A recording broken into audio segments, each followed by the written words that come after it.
Hi guys, welcome back to our YouTube channel.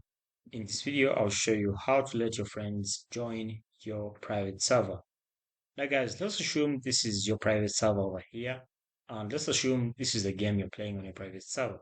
Now, to let your friends join your private server, first of all, you need to make sure that you have an existing server. So if you don't have an existing server, you need to go and create a server. Okay? Now let's assume you've created your own server. So we shall go back over here and then create a new server for a new game. So we shall come back to the home page. Once you come back to the home page, now choose any game. For my case, I'll choose this one, which is called Rivals. Now, as you choose Rivals, you can see, guys, below over here, it says servers, just here. So go ahead and create your own server, okay? Once you create your own server for free, you then just toggle on allow friends to join and you're good to go. So basically, that's it, guys. Thanks for watching. Like and subscribe.